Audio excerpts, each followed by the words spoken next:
Welcome back to Bardic Sleep Stories. As the world outside grows quiet and the shadows lengthen, we return once more to the sanctuary of the past. Take a deep, slow breath, feeling the air fill your lungs before releasing it fully. Let your shoulders drop, allow the muscles in your face to soften, and feel the weight of your body sink into the comfort of your bed. You are safe, you are still, and you are ready to travel through time. The stories we tell here are long, steady, and detailed. They are designed to occupy the wandering mind with the gentle rhythm of history, providing a path that leads away from the worries of today and toward a deep, restorative sleep. There is no pressure to follow every word or reach the end of the chronicle. Whether you drift away in 5 minutes or 50, the story will remain here, a constant and calming presence in the dark. Tonight, we immerse ourselves in a grand and sprawling narrative. We shall set aside the haste of the modern age to observe the slow turning of the wheel of power, focusing on the textures of life, the echoes of ancient stone, and the quiet legacy of those who came before us. Our journey this evening leads us into the heart of a vast and storied heritage. We begin our exhaustive exploration of the river Barge. We awaken slowly, not to the sound of a rooster or a bell, but to a gentle, rhythmic rocking sensation that sways the world back and forth. You are lying in a narrow bunk built into the wooden wall of a cabin. The mattress is stuffed with clean straw and covered with a thick woolen blanket that smells faintly of lanolin and dried herbs. Above you, the heavy oak beams of the ceiling are dark and stained with age, creaking softly with the movement of the water. Creak, sway, creak.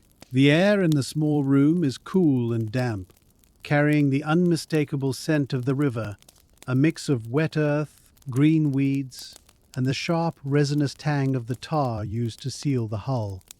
You can hear the water lapping against the wood right beside your head, separated only by an inch of sturdy planking. Lap, slosh, gurgle. It is a hypnotic, liquid lullaby that has been playing all night. You push back the warm blanket and swing your legs over the side of the bunk, your feet finding the wooden floorboards which are smooth and polished by years of use. You stand up and stretch in the low-ceilinged cabin, your hands brushing the rough timber of the beams. You dress quietly in the dim light, pulling on comfortable trousers of brown corduroy and a loose linen shirt that allows the skin to breathe. You slip your feet into soft leather deck shoes, their soles gripping the wooden floor.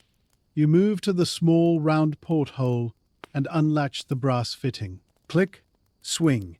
You push the glass open and the morning air flows in, cool and laden with mist. It is the hour just before dawn, and the world outside is a study in greys and silvers. You step out of the cabin and climb the 3 short steps to the main deck of the barge, known as the River Queen. The deck is expansive and flat, built of wide planks of teak that are dark with moisture from the night's dew. The river is invisible, shrouded in a thick white fog that clings to the surface of the water like a blanket. You can feel the moisture settling on your skin and hair, refreshing and cold. The barge is currently tied to a wooden dock at the edge of a sleeping town. You see the silhouette of the captain, a large man with a beard like spun iron, moving silently near the prow. He nods to you, a wordless greeting in the quiet morning. He begins the slow process of casting off. He lifts the heavy hemp loop of the mooring line from the iron bollard on the dock. Heave, lift, drop. The rope falls into the water with a heavy splash, then is hauled in, hand over hand coiling wetly on the deck. Slap, coil, slap. The barge is now untethered. The captain takes a long ashwood pole tipped with iron and pushes against the dock. Push, strain, release. Slowly, imperceptibly at first, the gap between the wood of the boat and the wood of the dock widens. The current, dark and powerful beneath the surface, catches the hull. The barge shudders gently as it is embraced by the flow, beginning its slow, majestic drift downstream into the white wall of the mist. We are moving now, drifting at the pace of the river itself, which is neither hurried nor slow, but possessed of an unstoppable, steady momentum.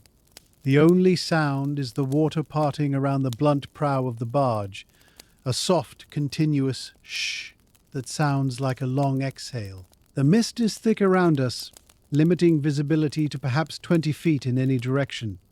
This creates a sense of profound isolation and safety.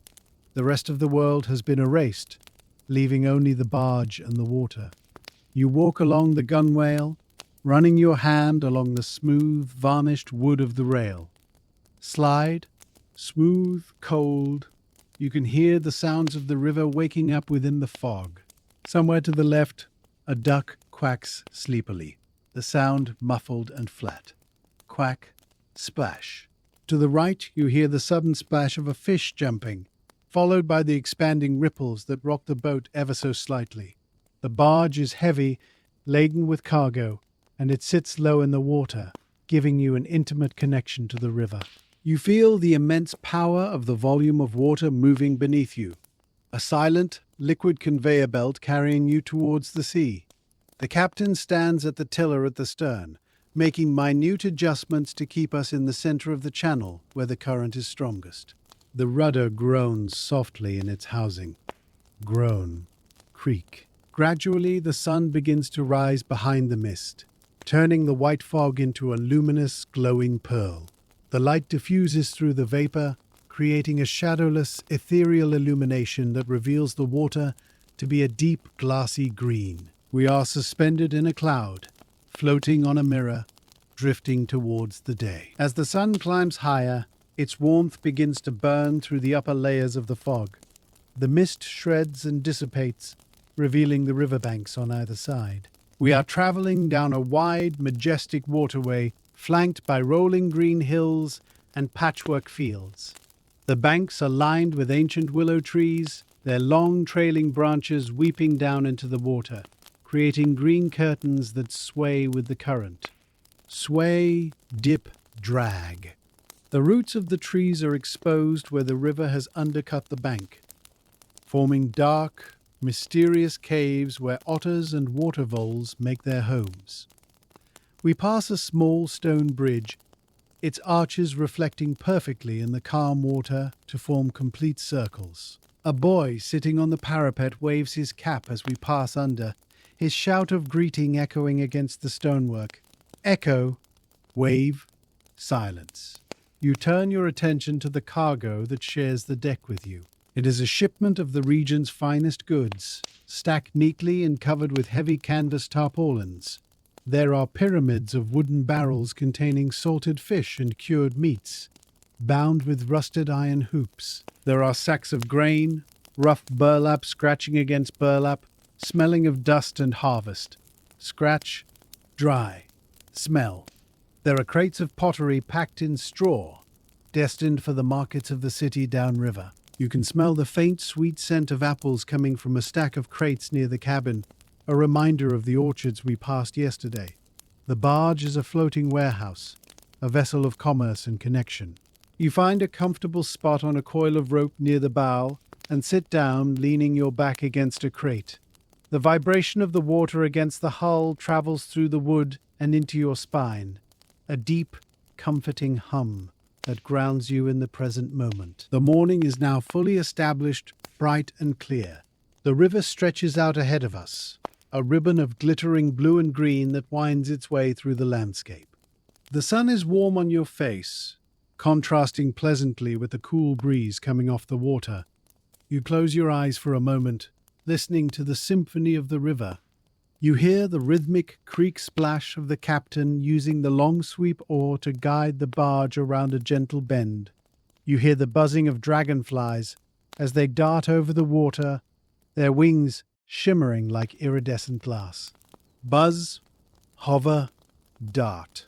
A heron stands motionless in the shallows near the bank, a statue of grey and white, waiting with infinite patience for a minnow. As the barge approaches, it unfolds its massive wings and takes flight, its long legs trailing behind it. uttering a harsh prehistoric croak. Flap, glide, croak. The barge moves with a heavy, lethargic grace. We are not fighting the water, we are cooperating with it. There is no engine noise, no rushing wind, only the elemental sounds of wood and water. You watch the water pattern alongside the hull, tiny whirlpools and eddies that form and dissolve in seconds, complex fluid dynamics playing out in miniature. It is mesmerizing to watch, capturing the attention and quieting the chatter of the mind. You feel a sense of total freedom. There is nowhere else you need to be, nothing else you need to do. Your only task is to witness the river, to let the current carry you, and to breathe in the clean, damp air of the journey. You are a passenger on the timeline of the river, drifting slowly towards the horizon. As the sun climbs towards its zenith, the river begins to narrow, channeled between high embankments of carefully laid stone. We are approaching the old lock, a necessary pause in our fluid journey to account for the changing elevation of the land. Ahead, the heavy wooden gates of the lock stand closed, a barrier of blackened oak and iron against the flow. The captain guides the barge with practiced ease, steering us gently towards the waiting chamber. We glide silently between the moss-covered stone walls of the lock, the sunlight disappearing as we enter the deep, cool shadow of the pit. Glide, shadow, cool. The barge slows to a halt, bumping softly against the slimy green timber of the lock wall. Bump, settle, stop. You can smell the damp, subterranean scent of wet stone and algae here, a smell of hidden places. Above us, on the grassy bank, the lockkeeper appears, an old man with a face weathered like driftwood, wearing a woolen cap. He nods to the captain and leans his weight against the heavy balance beam of the gate behind us. Slowly, with a groan of resisting timber, the rear gates swing shut, sealing us in. Groan, creak, slam. Then the keeper moves to the front gates and begins to wind a rusted iron gear with a slow, rhythmic clank, clank, clank. Underwater sluices open, and the river begins to rush into our chamber. Rush, swirl, rise. It is a magical sensation. You feel the barge lifting beneath your feet, rising buoyantly on the incoming tide of water. The stone walls, which towered above you moments ago, begin to sink as you ascend towards the level of the upper river. The water boils and foams around the hull, brown and turbulent, filling the space with the sound of rushing power. We rise inch by inch, lifting out of the shadow and back into the sunlight, until the water level equalizes with the river ahead. The front gates swing open, releasing us back into the flow. Having navigated the lock, the river widens once more, spreading out into a lazy, meandering expanse that reflects the high blue of the midday sky. The excitement of the ascent has passed, replaced by a profound, sleepy lull. It is time for the midday meal. The captain locks the tiller in place with a loop of rope and joins you on the deck, bringing with him a woven basket covered with a checkered cloth. He sits on a crate of apples, his movements slow and deliberate. You sit opposite him on the warm teak planks, crossing your legs. He unfolds the cloth to reveal the simple, sustaining food of the riverman. There is a round loaf of dark rye bread, its crust dusted with flour, smelling of yeast and grain. Scent, yeast, flour. He uses a small knife to slice thick wedges of the bread, handing one to you. The crumb is dense and moist. He cuts a generous triangle of white cheese, crumbly and sharp, aged in the cool cellars of the town we left behind. You assemble your meal, placing the cheese on the bread. You take a bite, chew, savor, swallow. The flavors are rustic and honest, filling the hollow in your stomach. To wash it down, there is a ceramic jug of small beer, a low-alcohol ale brewed for long days of work. It is cool but not cold, tasting of roasted barley and mild hops. You drink from an earthenware cup, the rough clay cool against your lip. We eat in companionable silence, surrounded by the sounds of the water. The only conversation is the river itself talking to the hull, a constant rhythmic slap-lap-slap that serves as the background music to our lunch. A dragonfly lands on the rim of the basket, its wings twitching once before it settles, joining us for a moment of rest. The sun is warm on your shoulders, the food is heavy in your belly, and the gentle rocking of the barge invites a pleasant drowsiness. The afternoon stretches out before us, long and golden. We are drifting past the edge of the great oaken wood, a dense forest that runs right down to the riverbank. The trees here are ancient and massive, their branches extending far out over the water to create a tunnel of dappled shade. We pass from the bright sunlight into this green twilight, the temperature dropping pleasantly. Shade, cool, green. The light filtering through the leaves is soft and fractured, dancing in patterns on the deck of the barge. You look up into the canopy as we glide underneath. The leaves are a translucent lime green, glowing with the sun behind them. You can hear the wind sighing through the branches, a sound like a distant ocean, distinct from the sound of the river. Sigh, rustle, breeze. The water here is darker, stained by the tannins of fallen leaves to the color of strong tea. It looks deep and mysterious. On the bank, the roots of the trees form a tangled architectural chaos, gripping the earth to keep the giants from toppling into the stream. You spot a kingfisher perched on a low branch, a brilliant flash of electric blue and copper against the somber browns of the wood. It watches the water with intense focus, bobbing its head. As the barge approaches, it takes flight, skimming low over the surface like a skipping stone, disappearing around the bend with a sharp, piping call. Flash, zip, peep. The forest feels alive and watchful, a kingdom of birds and squirrels that observes our silent passage without concern. We are merely a floating log to them, a harmless part of the scenery. The smell of the woods drifts over the water, pine resin, damp moss, and the sweet decay of the forest floor, mixing with the aquatic scent of the river to create a perfume that is wild and calming. Emerging from the shadow of the woods, we encounter another vessel on the river, traveling upstream against the current. It is a narrow boat, long and slender, painted in bright, cheerful colors of red and green, with roses and castles painted on its cabin doors. Unlike our drifting barge, this boat is working hard. It is being towed by a heavy horse, a shire with shaggy hooves, walking along the towpath on the riverbank. Clop, thud, clop. A long, taut rope connects the horse's harness to the mast of the narrowboat, humming with tension as it cuts through the air. You can hear the strain of the leather harness and the heavy breathing of the horse as it leans into the collar, plodding steadily forward with its head down. Strain, breath, pull. The captain of the narrowboat stands at the tiller, smoking a pipe. As we pass, he raises a hand in a slow, silent salute. Our captain returns the gesture, touching the brim of his cap. It is a moment of connection between two travelers on the same road, going in opposite directions. We watch them pass. The wake of their boat hits us a moment later, a series of gentle rollers that lift the River Queen and rock her from side to side.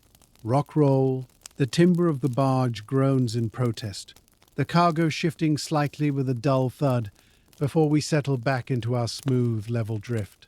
The narrowboat recedes into the distance behind us, the rhythmic clop, clop, clop of the horse fading away until it is swallowed by the silence of the afternoon. We are alone again. The river bends to the right, revealing a long, straight stretch of water that glimmers like a sheet of hammered silver in the afternoon sun.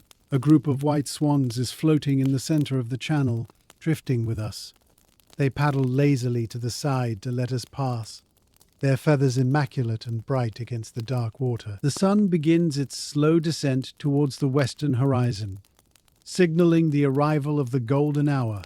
The light on the river changes dramatically, shifting from the hard white brilliance of midday to a rich, syrupy amber. The water acts as a perfect mirror, reflecting the gold of the sky and the deepening greens of the banks. Every ripple casts a long, sharp shadow, giving the surface of the river a textured, three-dimensional appearance. Reflect, shimmer, gold. The air begins to cool, losing the intense heat of the day, and a gentle breeze picks up, ruffling your hair and cooling your sun-warmed skin. You stand at the rail, watching the shadow of the barge lengthen and stretch out across the water towards the far bank. It looks like a long, dark finger pointing the way east. The sounds of the river seem to amplify in the evening stillness. The song of the crickets in the tall grass on the banks becomes a steady, rhythmic thrumming. Chirp, thrum, buzz. A fish jumps nearby, a large splash that echoes loudly against the trees, sending rings of gold expanding outward. The captain begins the evening rituals. He lights a brass lantern and hangs it from a hook near the cabin, though it is not yet dark. The flame flickers pale and weak against the sunlight, a promise of warmth for the coming night. Strike, flare, hang. You feel a heavy, pleasant lethargy settling into your bones. The day has been long and full of fresh air. Your eyes feel tired from watching the glittering water. You find yourself yawning, a deep, satisfying release of tension.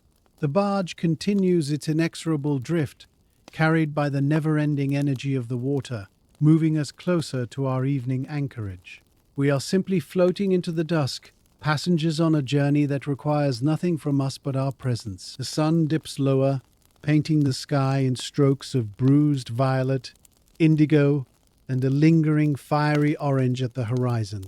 The transition from day to evening on the river is a slow, mesmerizing dissolve. The birds are beginning to roost. High overhead, a formation of geese flies in a ragged V shape, their lonely honking calls drifting down through the cooling air. Honk, call, drift. They are heading for the marshes further downstream, guided by ancient instincts. The river itself seems to slow down as the light fails, its surface becoming glassy and smooth, undisturbed by the wind which has died away with the sun. We are approaching a small, sheltered inlet known as Willow Creek, a natural harbor where the current is slack and the water is deep enough for the barge to rest. The captain steers us gently towards the bank. He picks up the long ash pole again, using it to fend off the muddy shore as we glide into the shadows of the overhanging willows. Push, glide, rustle. The branches brush against the cabin roof with a soft, scratching sound, like fingernails on wood. Scritch, brush. We come to a gentle halt against a wooden pylon that stands alone in the water, weathered grey by decades of flood and sun. The captain throws a loop of rope over the post and pulls it tight, securing it with a complex knot that he ties without looking. The rope creaks as it takes the strain, then settles. Creak, tight, stop. The barge is now anchored for the night. The gentle forward motion that has defined our day ceases, replaced by a barely perceptible rocking as the main current of the river flows past us, leaving us in this quiet eddy. The silence here is profound, broken only by the lapping of water against the hull and the distant hoot of an owl waking up in the woods. Hoot, lap, silence. We have arrived at our sanctuary for the night. With the barge secured, the captain moves to the small iron stove bolted to the deck near the cabin. He opens the small door and arranges a nest of kindling, dry twigs and shavings of pine. Snap, rustle, arrange. He strikes a match on the rough iron of the stove's side. Scritch, flare.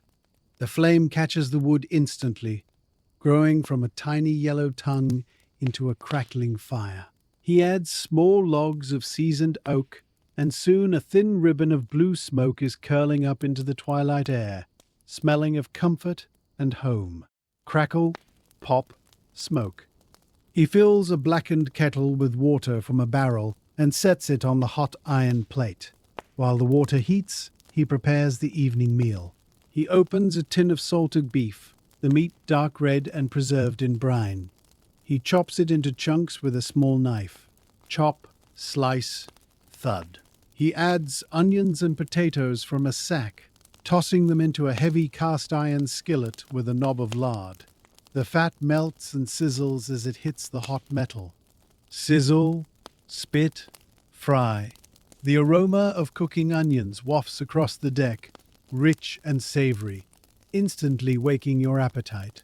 You sit on a coil of rope near the stove, warming your hands near the fire as the evening chill sets in. The light is almost gone now. The lantern hanging by the cabin door is the brightest thing in the world, casting a warm yellow pool of light that illuminates the captain's hands as he stirs the food. Outside this circle of warmth, the river has become a dark, moving void, its presence felt rather than seen. You watch the steam rising from the kettle, swirling in the lantern light, disappearing into the dark. It is a moment of pure domestic peace in the middle of the wild river. The meal is served in deep wooden bowls, simple and hearty.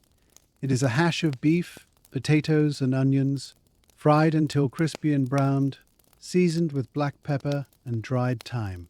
Steam, savory, pepper. You eat with a spoon, sitting on the deck with the bowl warming your knees. The food is hot and filling, chasing away the cold of the evening damp. You chew slowly, savoring the salty richness of the beef and the sweetness of the caramelized onions. Chew, warm, swallow. The captain pours tea into tin mugs. Strong, dark tea, sweetened with honey. You wrap your hands around the hot metal of the mug, feeling the heat seep into your palms. You sip the tea. It is scalding and sweet, tasting of tannin and floral nectar. We eat in silence, listening to the night sounds of the river. A frog croaks from the reeds nearby, a deep, resonant ribbit-ribbit that sounds like a plucked cello string. Croak, resonate, splash. Something large splashes in the water further out, perhaps a pike hunting in the dark. The barge shifts slightly under you, a gentle reminder that you are floating. You look up at the sky. The stars have come out in force now, a dusting of diamond dust across the black velvet of the universe. You can see the Milky Way, a faint, cloudy band of light stretching from horizon to horizon. The reflection of the stars in the dark water creates the illusion that the barge is floating in space, suspended between two skies. You finish your meal and set the bowl aside. You feel heavy and content, your body relaxed, your mind empty of all thought except the immediate sensations of warmth and fullness. The fire in the stove has died down to glowing red embers, pulsing softly in the dark. Glow, pulse, fade. The captain extinguishes the lantern to save oil, plunging the deck into darkness. Puff, dark. Your eyes slowly adjust to the starlight. It is time to retire. You stand up, your legs stiff from sitting, and stretch your arms towards the stars. You bid the captain good night. He nods and settles onto his own bunk in the forward cabin. You retreat to your cabin at the rear. You step inside and close the door, shutting out the vastness of the night. Click, latch, shut. The cabin is small and intimate, smelling of the straw mattress and the beeswax used to polish the wood. You light a single candle on a small shelf, the flame casting dancing shadows on the walls. Flicker, shadow, dance. You begin to undress, removing your shoes and placing them neatly by the door. You strip off your layers of linen and wool, feeling the cool air on your skin. You pour water from a pitcher into a small basin to wash your face. The water is cold and refreshing. Splash, wash, dry. You pull on a soft flannel nightshirt and climb into the narrow bunk. The straw mattress rustles as you settle in, molding to the shape of your body. Rustle, sink, comfort. You pull the heavy woolen blanket up to your chin. You are safe in your wooden box, floating on the water. You can hear the river lapping against the hull, just inches from your ear. Lap, slosh, lap. It is the heartbeat of the journey. The gentle rocking of the barge is a cradle motion, soothing and rhythmic.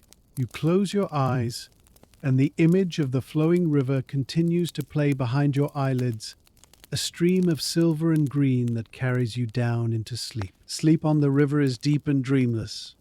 The gentle motion of the barge prevents the body from ever becoming truly still, keeping it in a state of fluid relaxation. You drift through the night, anchored in the eddy but moving in your mind. Hours pass. The moon rises and crosses the sky, its silver light shining through the porthole to track across the floorboards of your cabin. Shine, move, fade. Eventually, the darkness begins to thin. You wake slowly, not to a sudden noise, but to the changing quality of the light and the sound of rain. It is a soft, steady rain, drumming gently on the wooden roof of the cabin.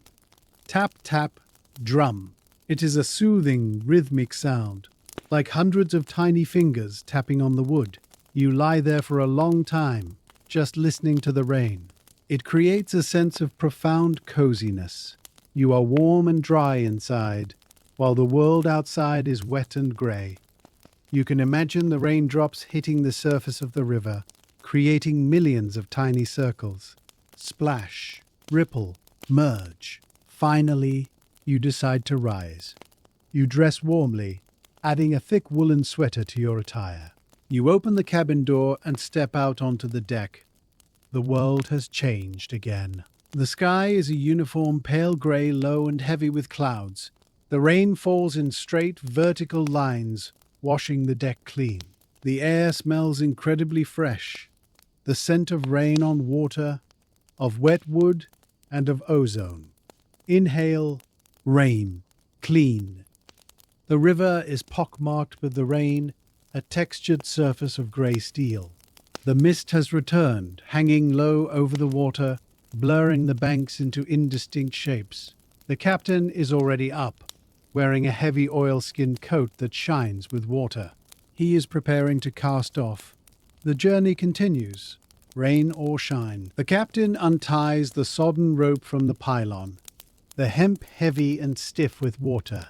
Heave, splash, coil.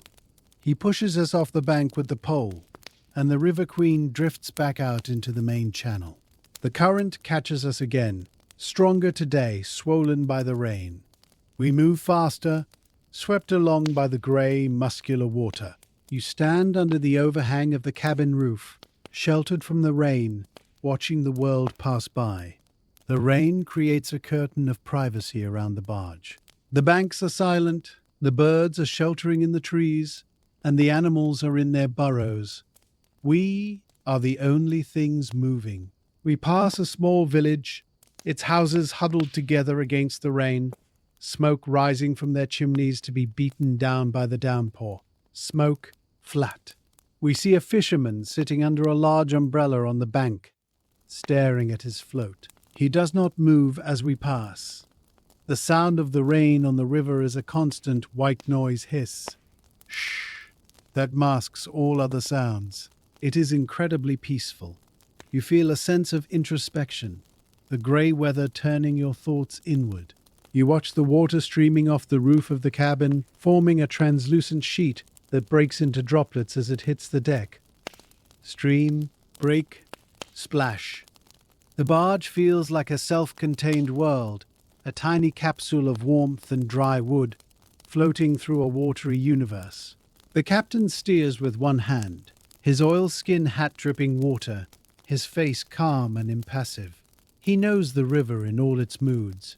We drift on, wrapped in the grey embrace of the rain, moving deeper into the heart of the country. By mid-morning, the rain begins to ease, transitioning from a steady downpour to a light, intermittent drizzle, and finally stopping altogether. The clouds lift slightly, breaking apart to reveal patches of washed-out blue sky. The world that emerges is glistening and vibrant. The leaves of the willows are dripping with water, sparkling like emeralds in the returning light. Drip, sparkle, shine. The air is humid and rich, smelling of wet earth and growing things. We are entering a section of the river known as the Narrows, where the waterway is squeezed between high limestone cliffs. The rock walls rise vertically from the water, sheer and white, stained with streaks of black lichen and hanging moss. Rise, loom white, the acoustic environment changes instantly. The sound of the water lapping against the hull echoes off the cliffs, becoming louder and sharper. Lap, echo, slap. Even the captain's quiet cough reverberates. Cough, echo. We drift through this stone canyon, looking up at the ribbon of sky far above. Swallows dart from their mud nests built high on the cliff face, swooping down to drink from the river on the wing. Swoop, sip, fly. Their calls, seep-teep, bounce around the canyon walls. It feels like a cathedral of stone and water. The water here is deep and black, blocked from the sun by the cliffs. It looks cold and ancient.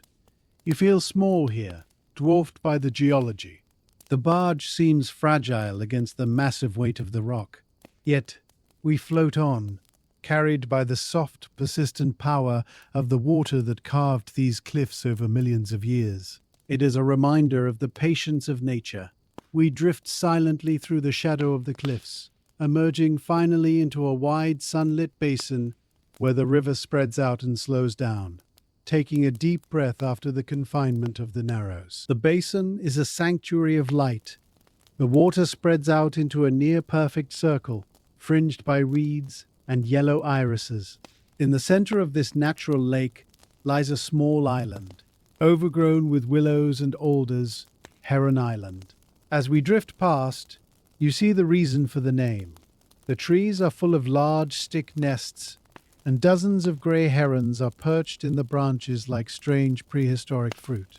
Perch, watch, croak. They watch us with unblinking yellow eyes, their long necks folded back against their shoulders. Occasionally, one unfolds itself and launches into the air with slow, heavy beats of its massive wings. Flap, lift, glide.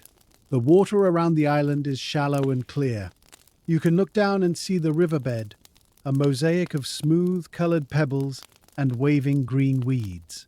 Schools of small fish dart through the underwater forest, flashing silver in the sun. Flash, dart, swim.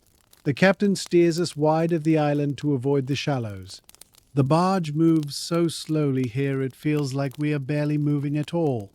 The sun has fully returned now, warming the damp deck and drying the canvas tarpaulins. Steam rises gently from the wood. Steam, rise, dry. You take off your sweater, feeling the sun on your arms. It is a moment of pure, lazy summer warmth.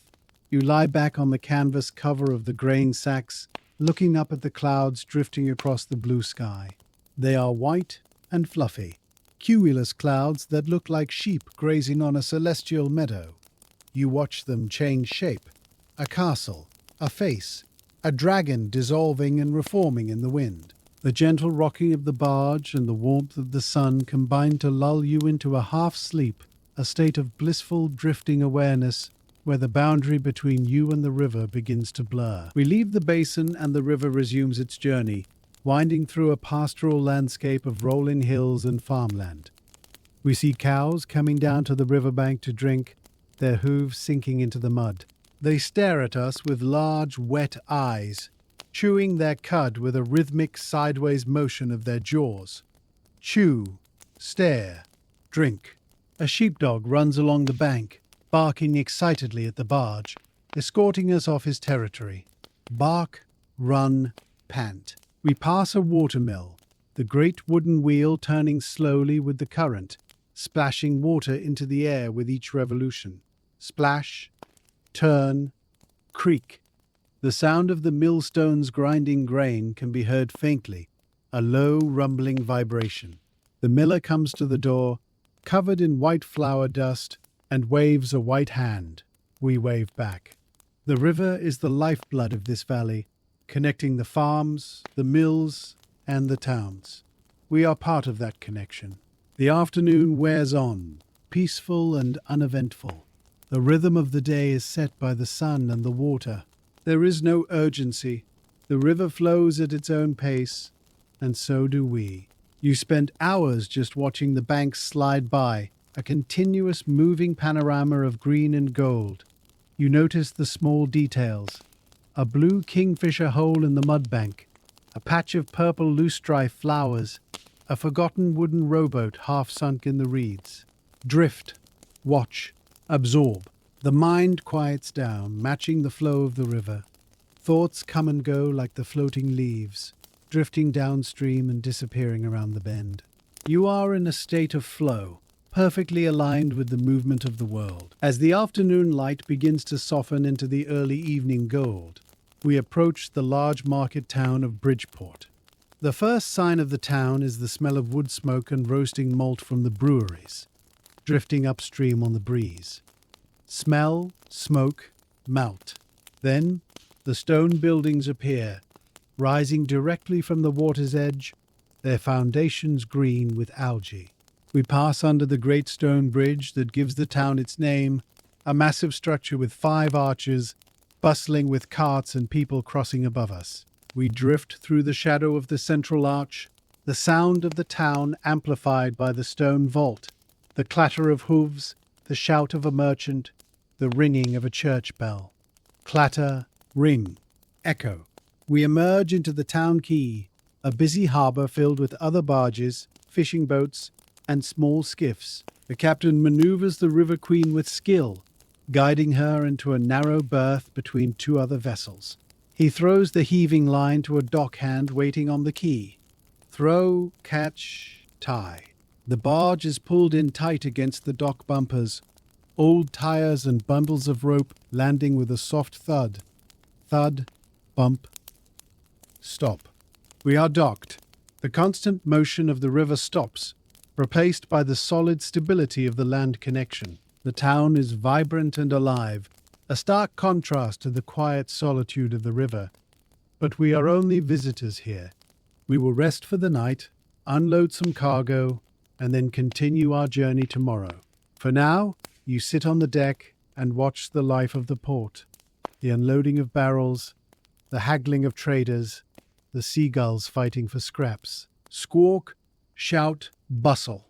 It is a scene of human energy, but you observe it from the detached calm of the river barge, a traveller resting between 2 worlds. The evening at Bridgeport Quay is a sensory tapestry of commerce and rest. The sun has dipped below the gabled roofs of the warehouses, casting long shadows across the cobblestones, but the work of the port continues by lamplight.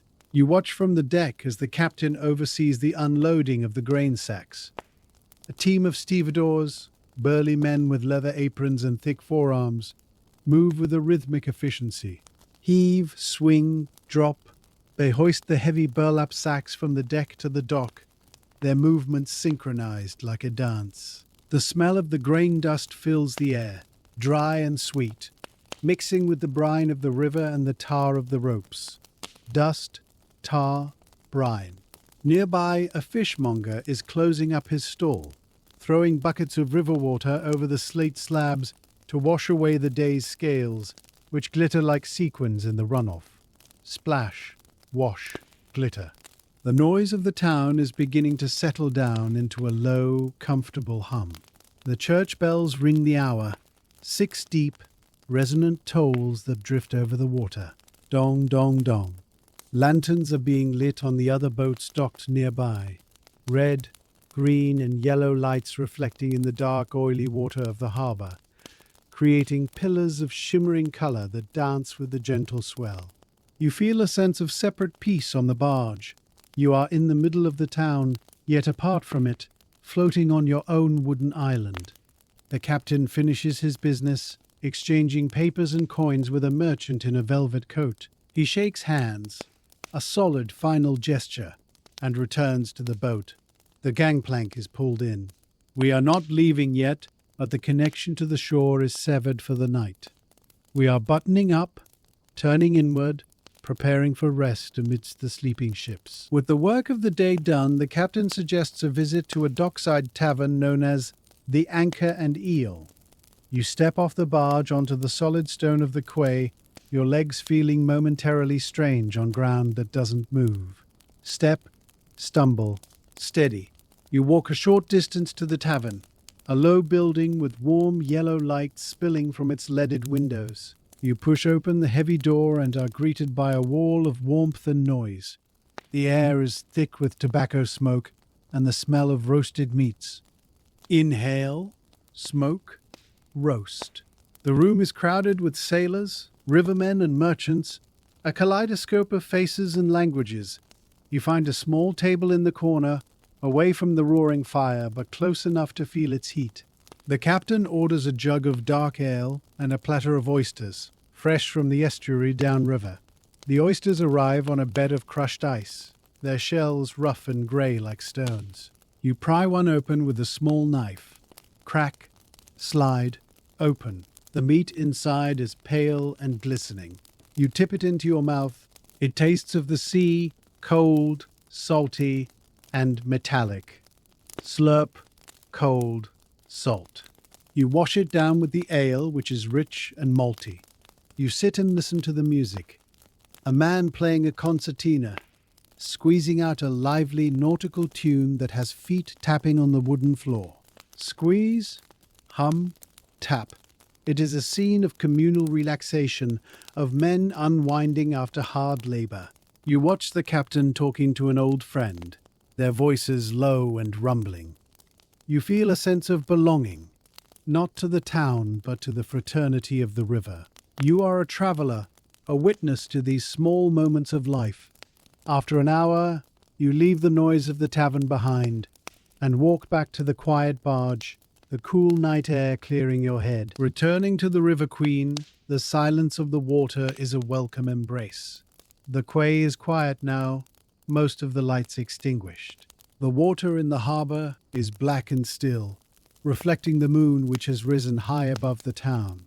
You step back onto the deck, feeling the familiar, subtle sway of the boat under your feet. Step, sway, home. The captain retires to his cabin, and you to yours. But tonight, you leave the door open for a while, letting the cool river air circulate. You sit on the edge of your bunk, listening to the water lapping against the stone walls of the quay, a different sound than the lapping against the bank, sharper and more hollow. Lap, slap, echo. You can hear the creaking of the ropes as the tide shifts slightly, tightening and loosening the moorings of the dozens of boats around you. Creak, groan, stretch. It is a chorus of wood and hemp. A rat scuttles along a mooring line nearby, a dark shape moving with purpose before disappearing into the shadows of the dock. You are not disturbed. The river belongs to everyone. You blow out your candle, plunging the cabin into darkness. Puff, dark. You lie back on the straw mattress, the sounds of the town, a distant shout, a slamming door, a dog barking, feel far away, separated from you by the moat of the river. You are safe in your floating sanctuary. You close your eyes, and the image of the flowing river returns. But this time, it is the river of dreams, carrying you away from the stone walls of Bridgeport and back into the wild green country of sleep. Morning in the harbour brings a new energy. You wake to the sound of seagulls crying overhead, a raucous, piercing cree-cree, and the heavy clank-clank of an anchor chain being raised on a nearby schooner. Cry, clank, wake. You dress quickly and step out onto the deck. The mist is absent today, the air is clear and crisp, carrying the scent of salt, indicating we are getting closer to the sea. The harbour is a hive of activity. Boats are leaving, sails are being hoisted, and ropes are being thrown. The captain is already at the stern, checking the tiller. Tide's turning, he says. We ride it out. We cast off from the quay, the captain pushing us away from the stone wall with the pole. Push, drift, turn.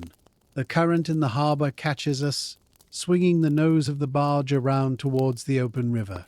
We drift past the other boats, fishing trawlers with nets drying on their decks, elegant sloops with polished brass fittings, and rusty tramp steamers belching black smoke. Drift, pass, wave.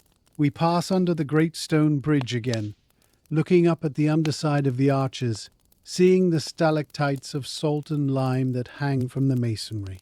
Then we are out. We leave the town behind, the buildings shrinking in the distance until they are just a smudge of grey against the green hills. The river widens significantly here. We are entering the estuary, the transition zone where the river meets the sea. The water changes colour, becoming a churned-up mix of brown river silt and blue ocean brine. The horizon opens up, vast and flat. We are moving into a landscape of big skies and tidal mudflats. The estuary is a world of horizontal lines.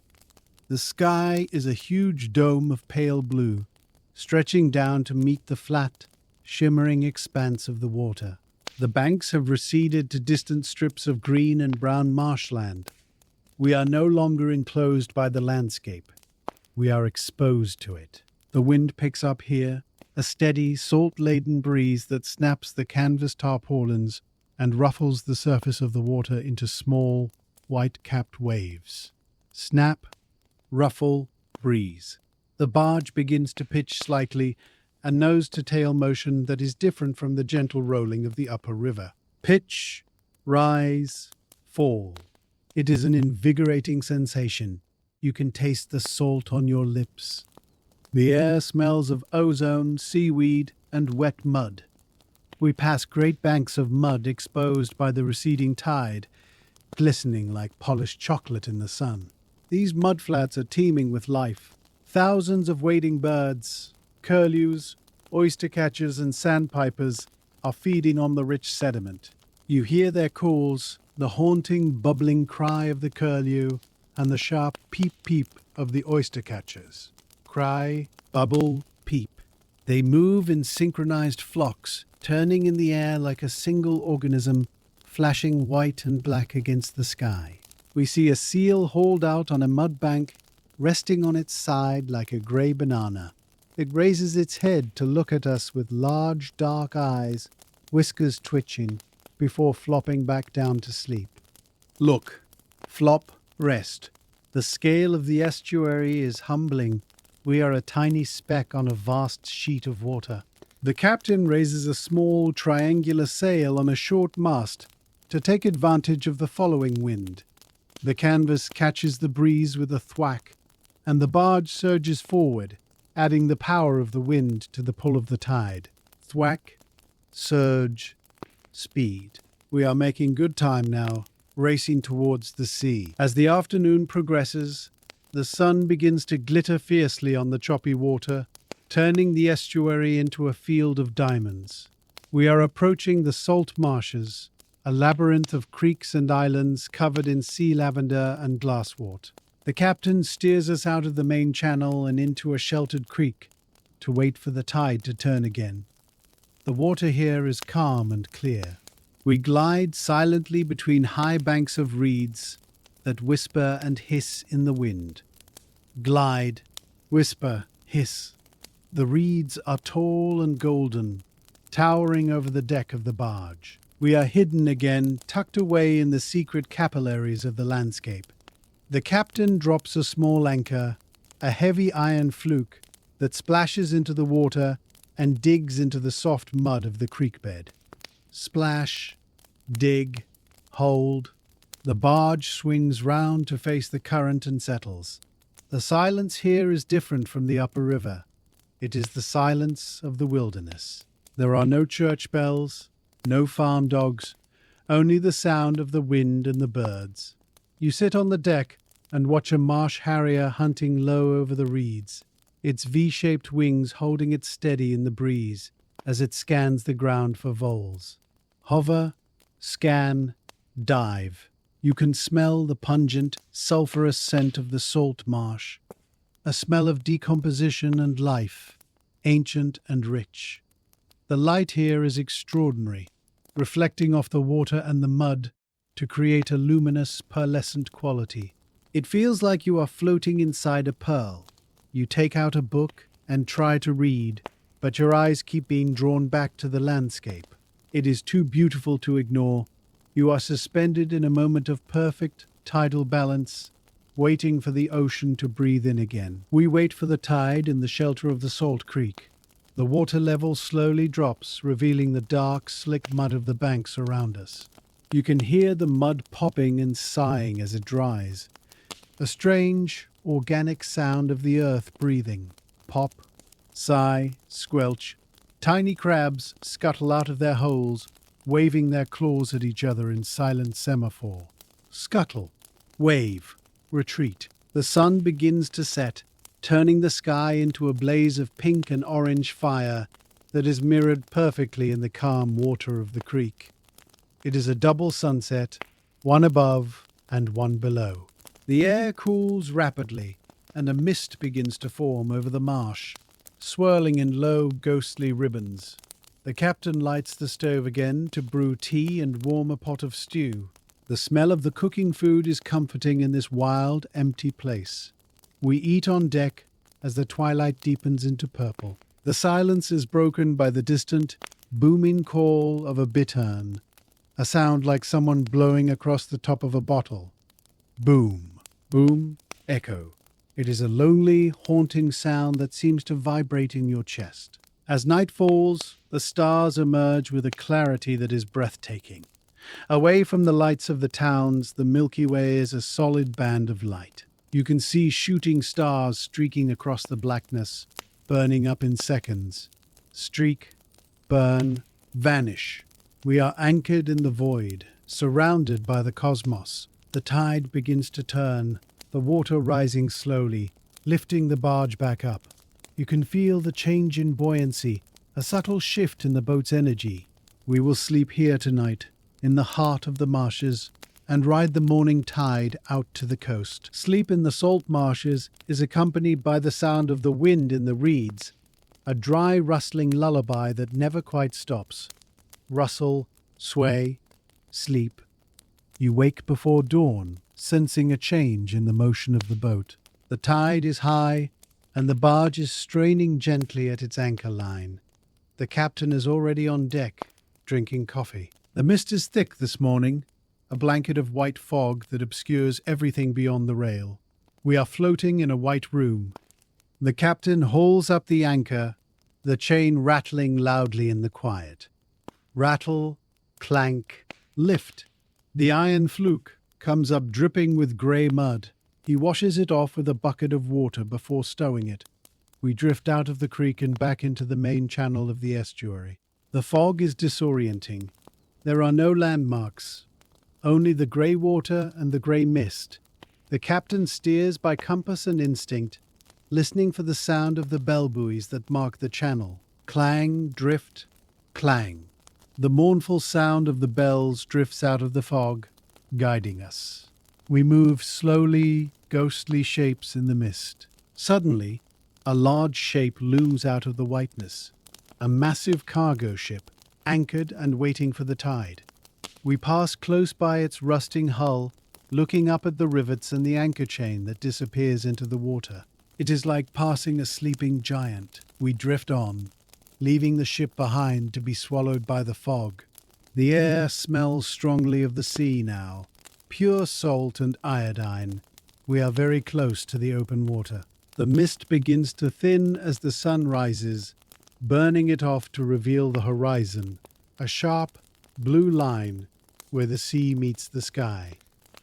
We have reached the end of the river. The transition from river to sea is marked by the bar, a sandbank where the river current meets the ocean swell. The water here is choppy and confused, waves colliding from different directions. The barge pitches and rolls, its timbers groaning as it navigates the turbulence. Pitch, roll, groan. The captain focuses intensely, steering us through the deep water channel. We ride over the waves, the bow crashing down with a spray of white foam that wets the deck. Crash, spray, salt. It is exhilarating. And then we are through. The water smooths out into long, rolling ocean swells. We turn parallel to the coast, heading for the coastal port of Sea Haven. To our left, the land is a line of white chalk cliffs topped with green grass. To our right, the open sea stretches to the horizon, blue and infinite. Gulls wheel overhead, crying loudly, following the boat in the hope of scraps. Cry, wheel, dive. We are no longer a riverboat, we are a coastal vessel. The motion is different, a long, slow heave that lifts the whole barge and drops it gently. Lift, drop, glide. You sit on the deck, watching the coastline slide by. We pass a lighthouse standing on a rocky promontory, its white tower gleaming in the sun. We pass small fishing boats hauling in their nets, surrounded by clouds of birds. The world feels huge and open. The confinement of the river is gone, replaced by the freedom of the sea. You feel a sense of accomplishment. You have traveled from the mist-shrouded town, down the winding river, through the lochs and the marshes, to the edge of the ocean. It has been a long, slow journey of drifting and observing. Ahead, the harbour arms of Sea Haven reach out into the sea like welcoming stone embraces. We steer between them, leaving the swell of the ocean behind for the calm, flat water of the harbour. Glide, calm, flat. The port is busy and colourful, filled with ships from all over the world. We drift towards the commercial quay, where cranes are swinging crates through the air. The captain guides us into our final berth. He throws the lines to the dock hands, and the barge is pulled in tight. Throw, catch, tie. The River Queen comes to rest against the stone wall with a final, gentle bump. Bump, stop. The engine of the journey, the current, is gone. We are stationary. The captain turns to you and smiles, his eyes crinkled against the sun. We're here, he says. You stand on the deck, looking at the town rising up the hill, the houses painted in pastel colors of pink, blue, and yellow.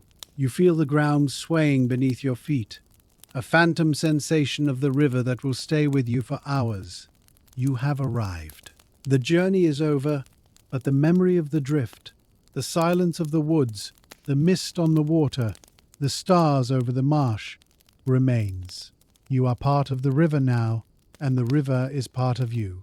You pick up your bag, take a last look at the trusty barge that carried you, and step onto the shore, ready for rest. Having stepped ashore at Sea Haven, you find that the land feels strangely solid and unyielding beneath your feet, after days of the river's gentle sway. The sensation is known as sea legs, a phantom rocking motion that persists in your inner ear, making the cobblestones seem to undulate slightly as you walk.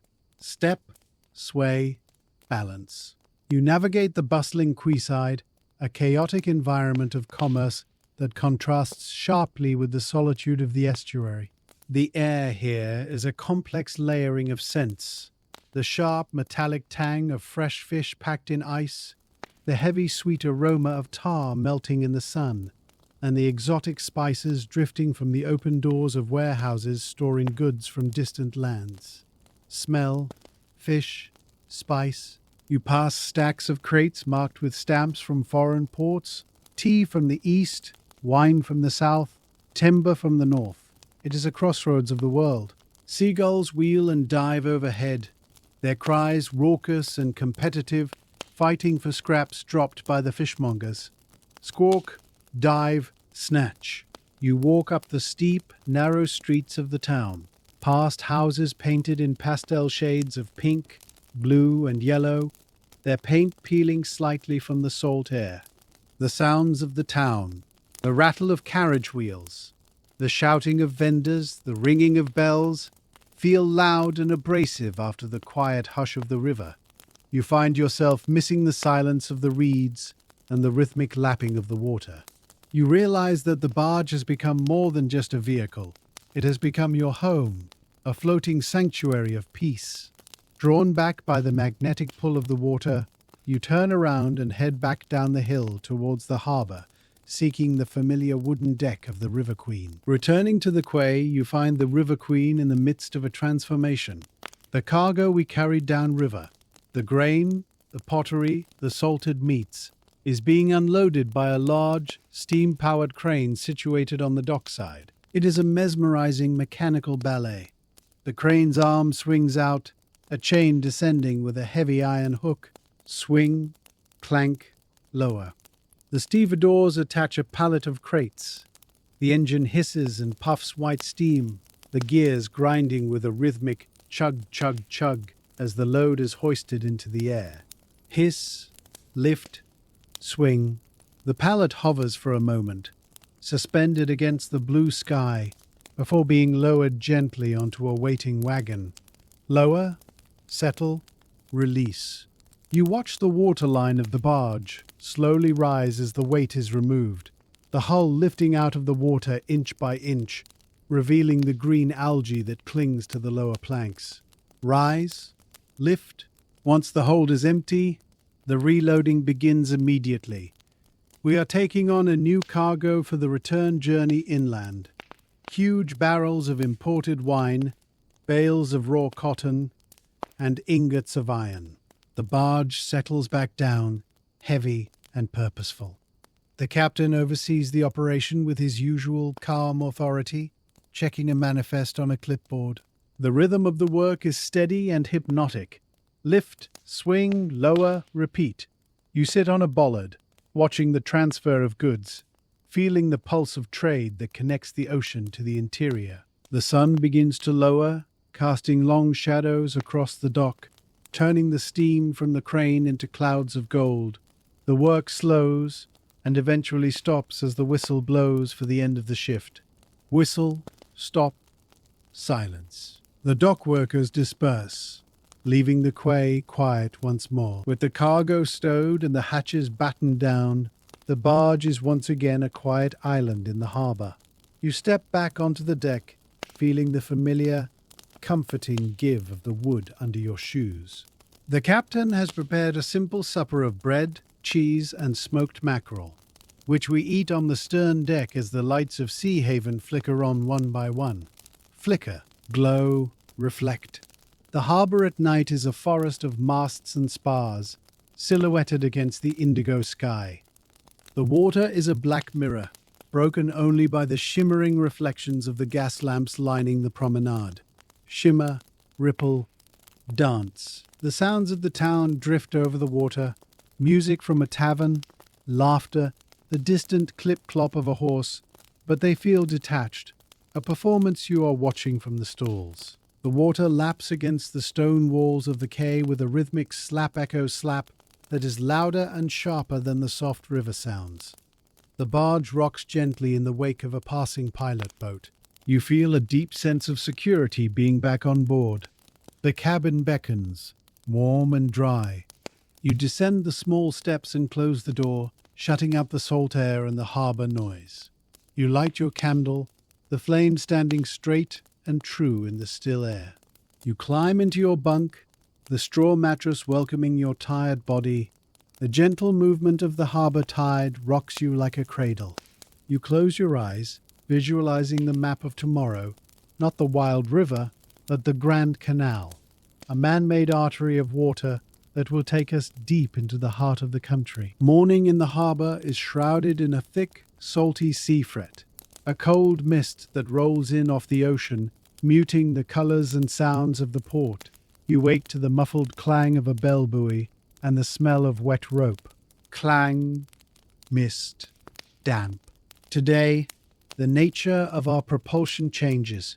We are leaving the free-flowing currents of the river and estuary to enter the controlled environment of the inland waterways. A tugboat, small and sturdy with a tall smokestack, arrives to guide us out of the harbour and to the sea lock that guards the canal entrance. A heavy tow line is thrown and secured to our bow. Thud, catch, tie. The tug whistles a sharp peep-peep and creates a swirl of white water as it takes up the strain. We glide away from the quay, moving smoothly through the glassy water of the harbour. We approach the massive sea gates of the Grand Canal. They are titanic structures of iron and timber, built to hold back the ocean tide.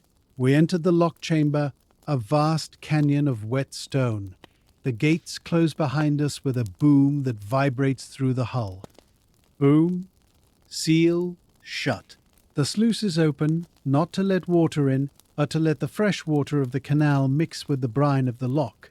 The water level rises, lifting us up from the sea level to the canal level. It is a slow, powerful ascent. We rise past the barnacles and seaweed of the lower walls, up to the clean brickwork of the upper section. The forward gates open, revealing a long, straight ribbon of calm water stretching inland, lined with poplar trees.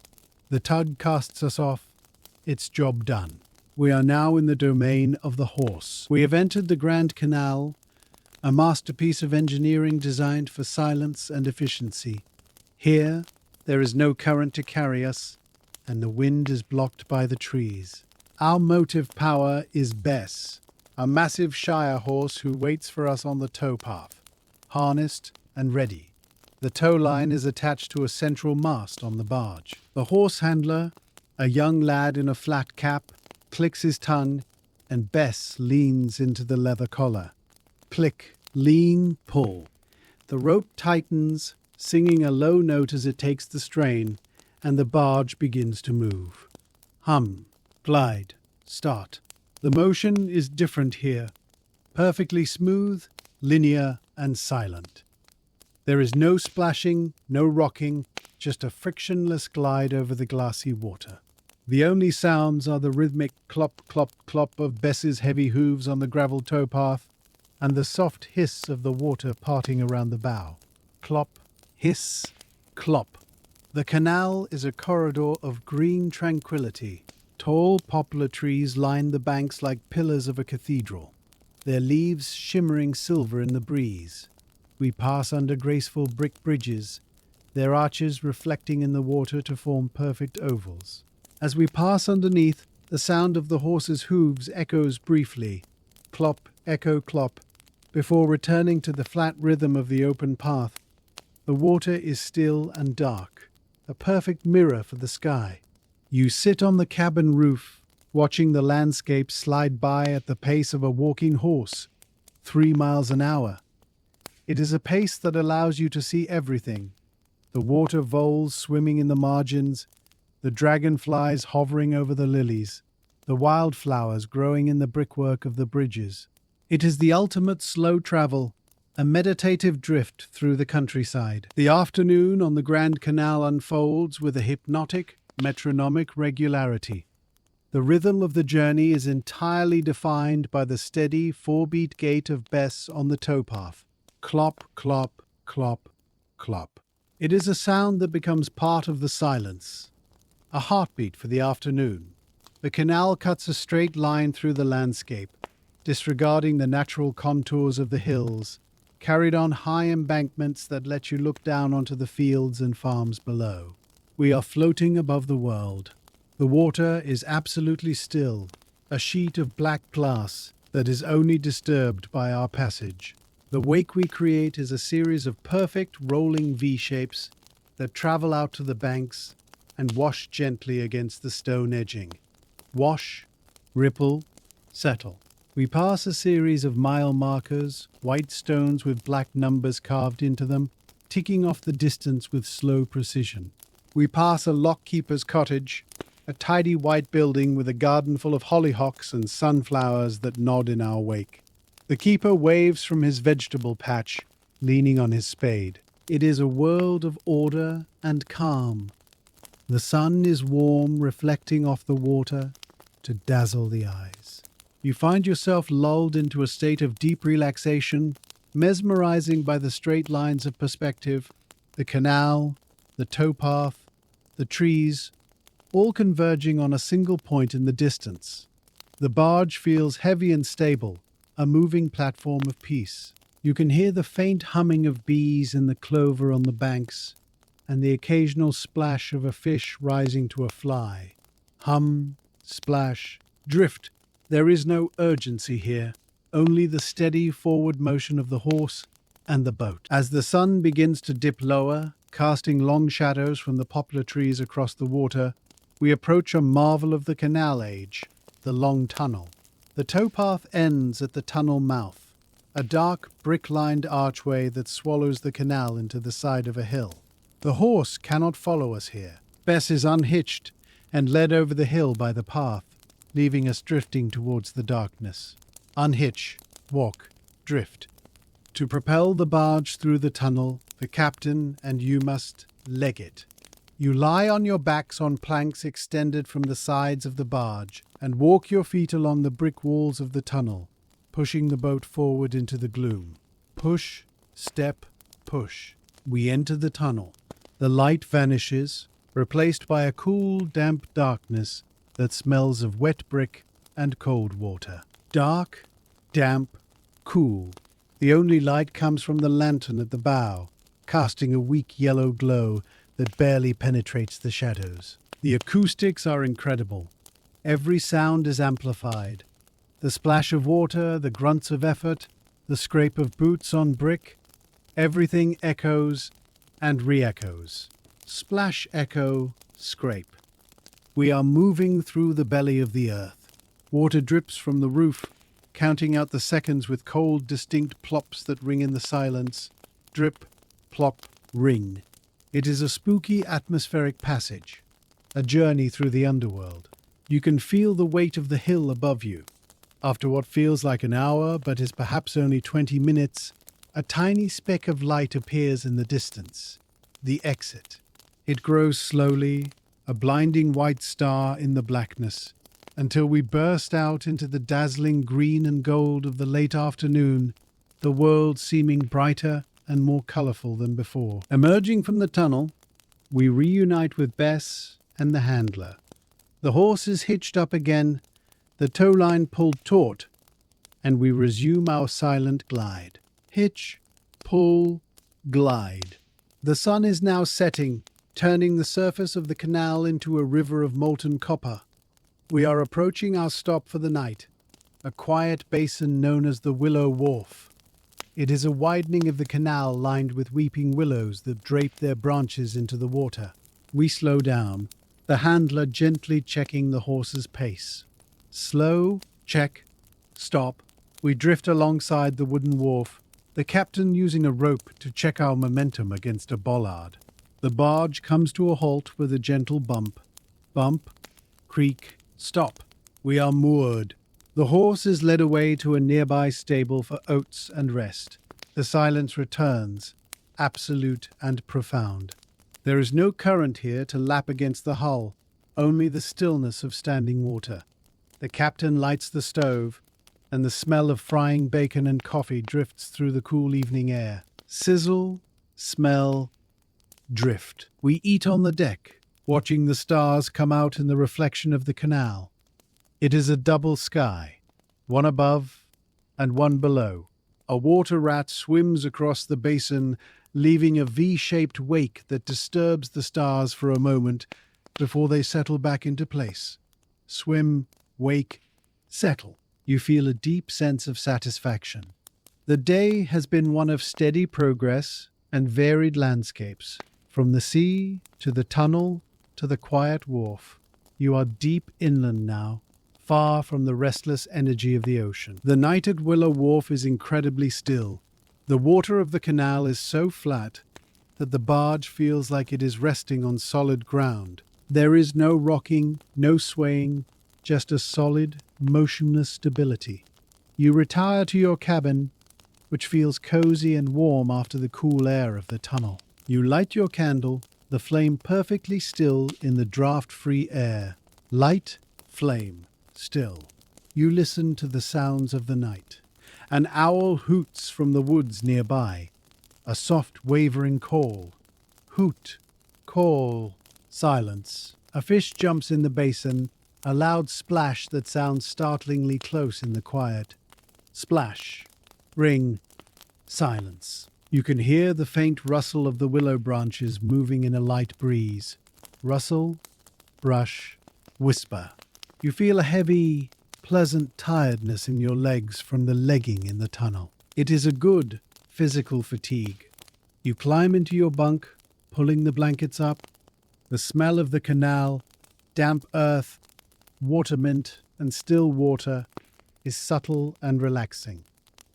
You close your eyes, and in the darkness, you can still see the perspective lines of the canal stretching out ahead of you, a path of water leading into the distance. You drift off to sleep with the image of the green tunnel and the rhythmic clop of the horse's hooves echoing in your memory, a lullaby of slow travel. Morning brings a heavy dew that covers the deck of the barge in a glistening coat of moisture. The sun rises through a mist that hangs low over the water, turning the canal into a steaming, ethereal corridor. Rise, mist, steam. Bess is brought back from the stable, her breath puffing in the cool air, her coat brushed and shining. We set off early, moving silently through the mist. The world is soft and white, the trees appearing as ghostly silhouettes that solidify as we approach and dissolve as we pass.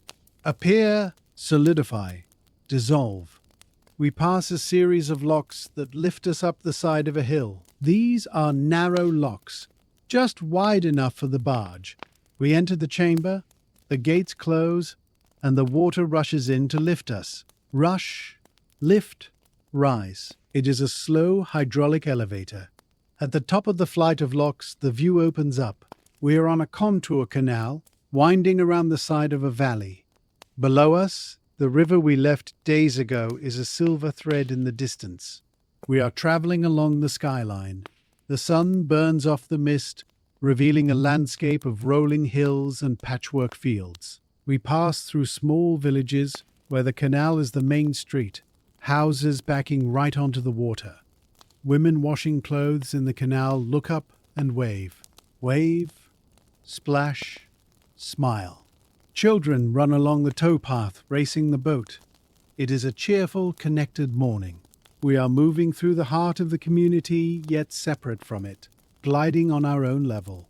The barge is a visitor, a bringer of goods and news, passing through but never staying. The sun climbs higher, illuminating the contour canal as it winds like a snake along the side of the valley.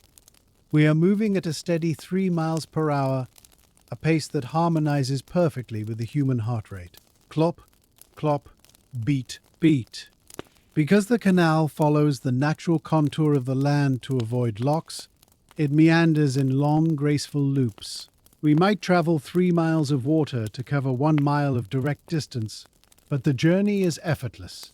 To your right, the hill rises steeply, covered in a dense beechwood where the leaves are beginning to turn copper and gold.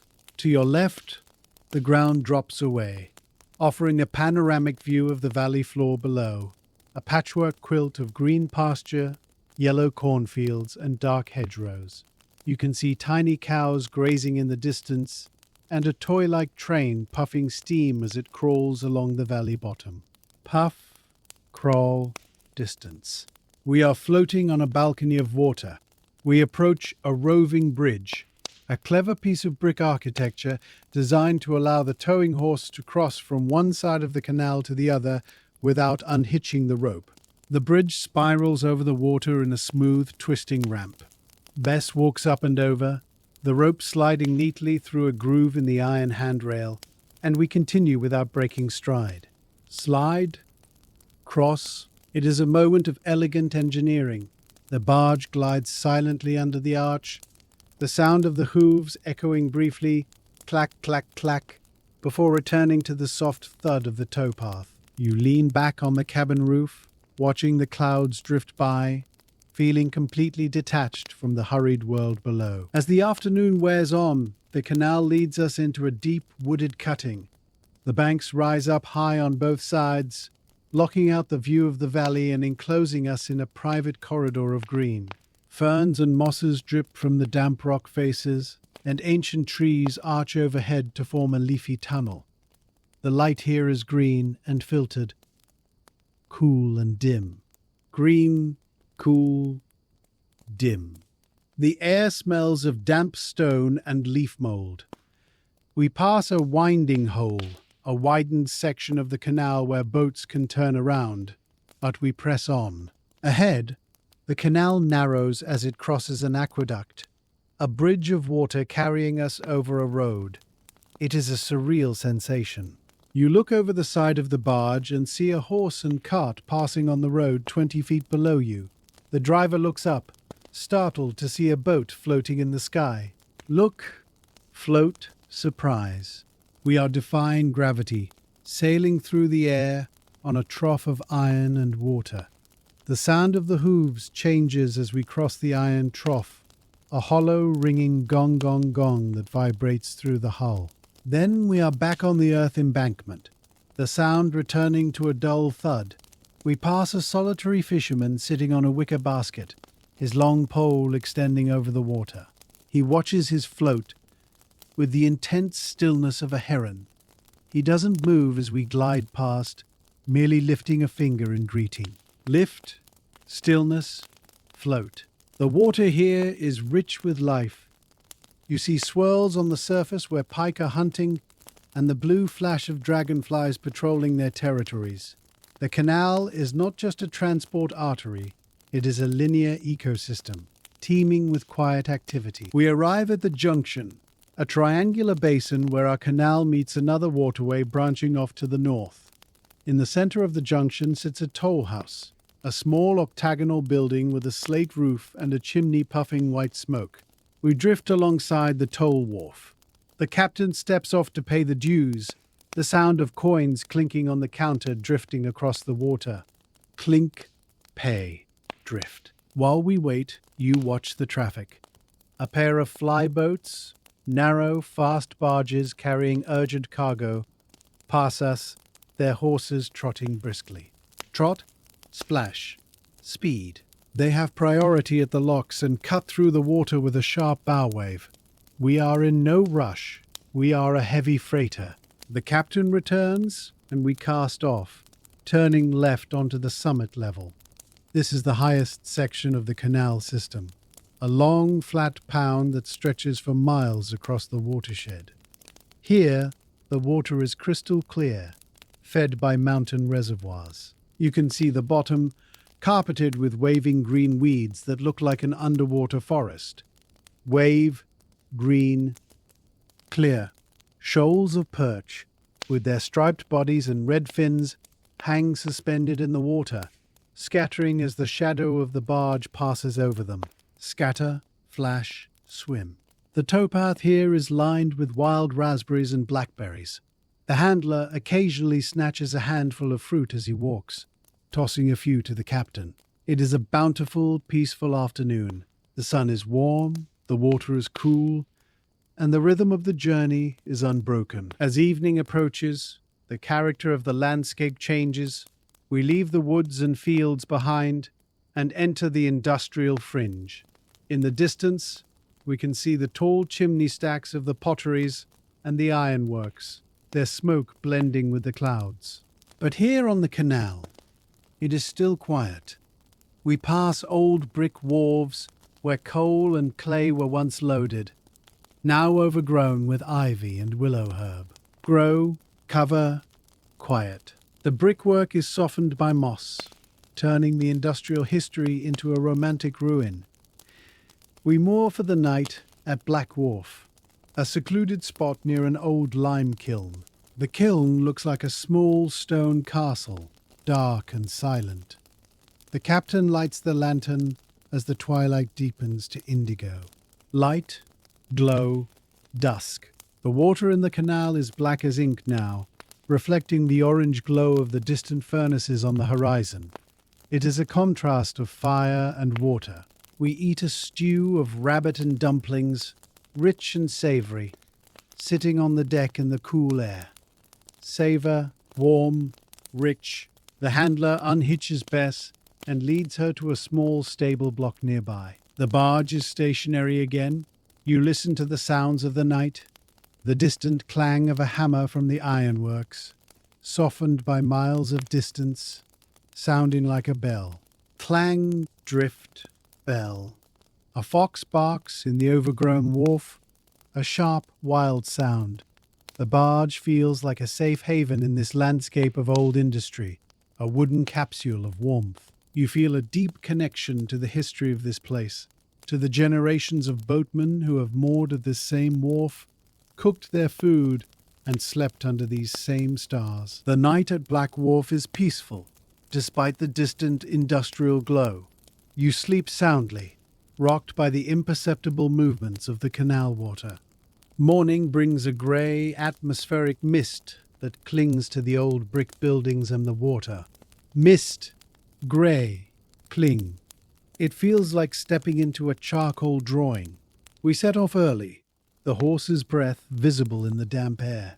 Today is our final leg. We are heading for the inland port, the terminus of the canal where our cargo will be offloaded. We move silently through the mist, passing under low stone bridges that drip with condensation. Drip, echo, pass. The canal widens as we approach the town.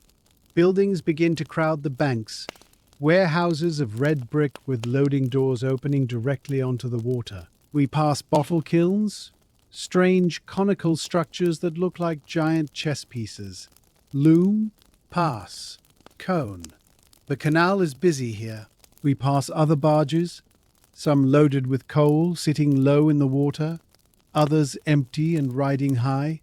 Greetings are exchanged, nods, waves, shouts of good road. Nod, shout, pass. The water is darker here, stained by coal dust and clay, but it still has a glossy obsidian beauty. We navigate a series of urban locks, descending down into the basin of the port. The lock gates are heavy and black, glistening with wet tar.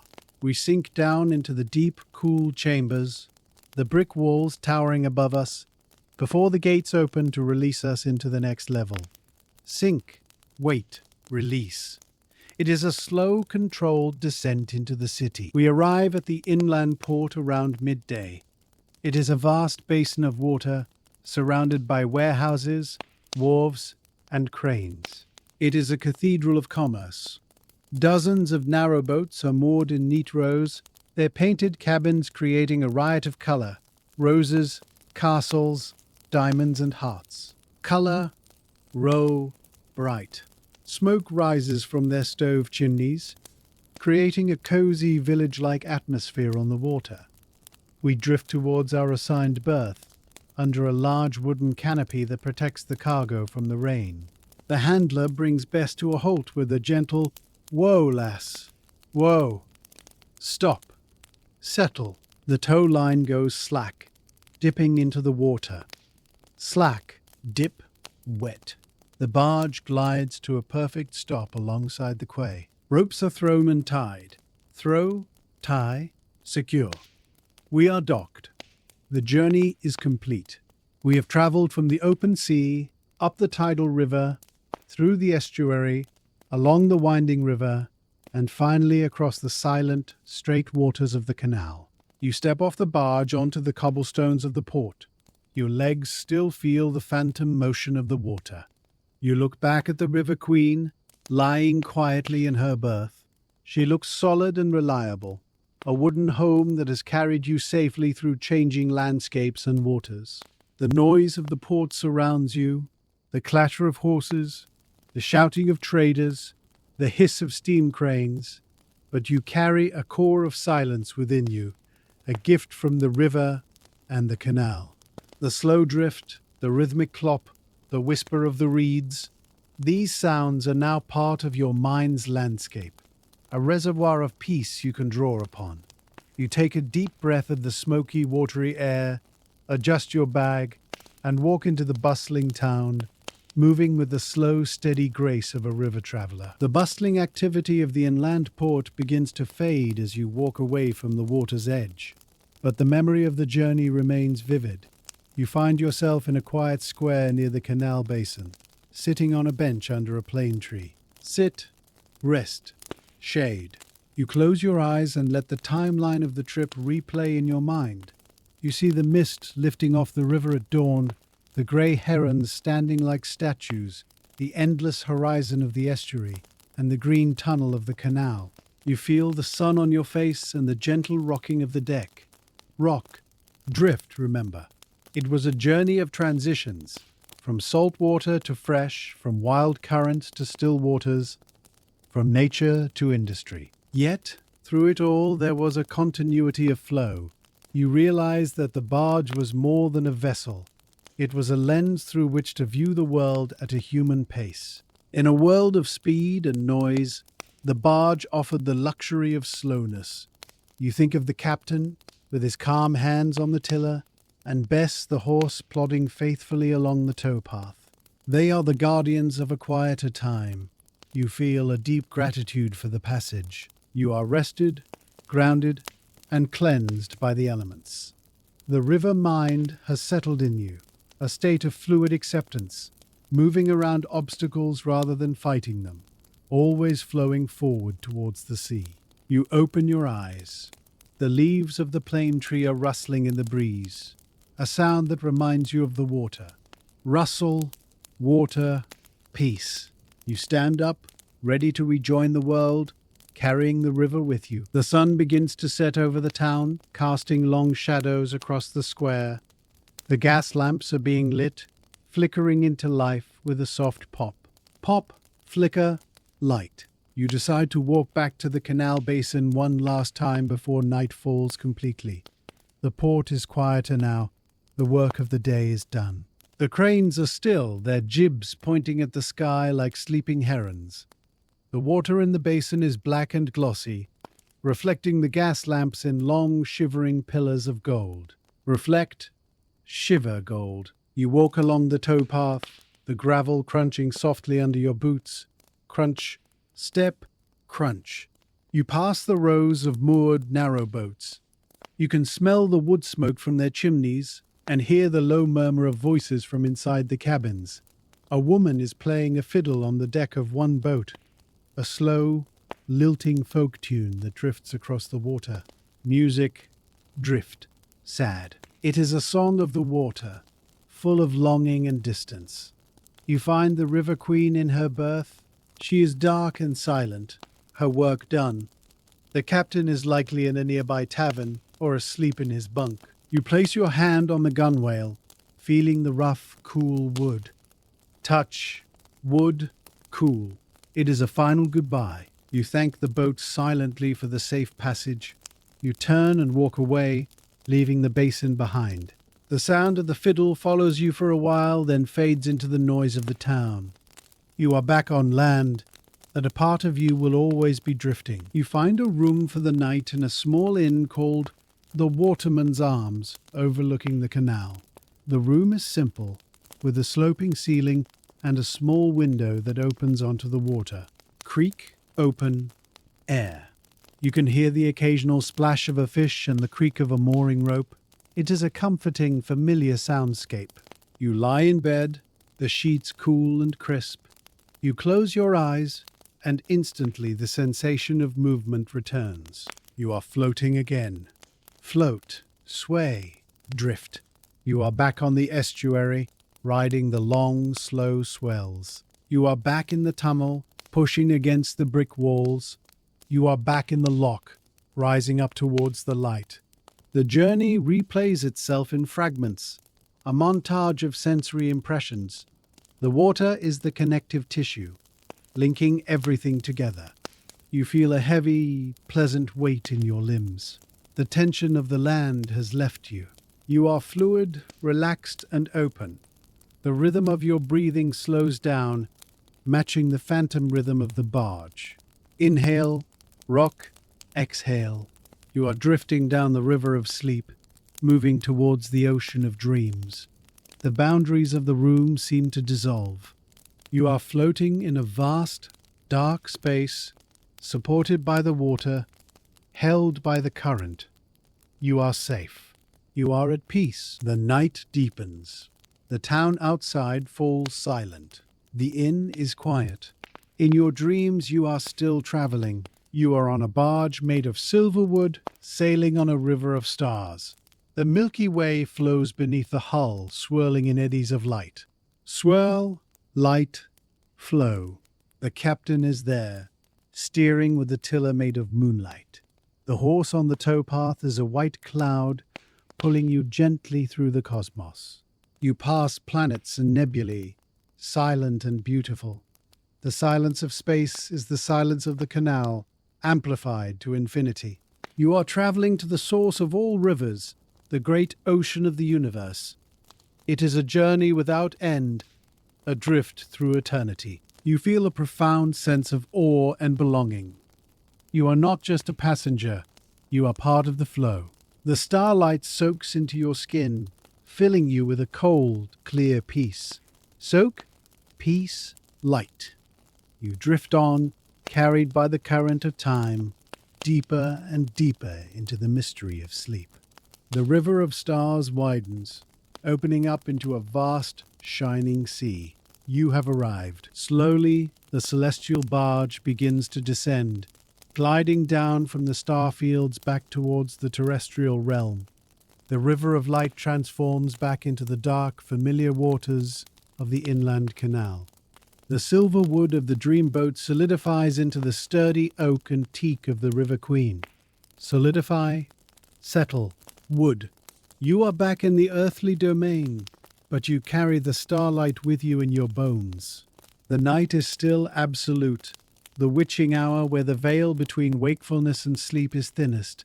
In the room at the inn, your breathing is deep and regular, a slow tidal rhythm. Inhale, tide, exhale. The sounds of the canal outside, the soft slap-lap against the brickwork, the distant hoot of an owl, weave themselves into your slumber, grounding you in the geography of the waterways.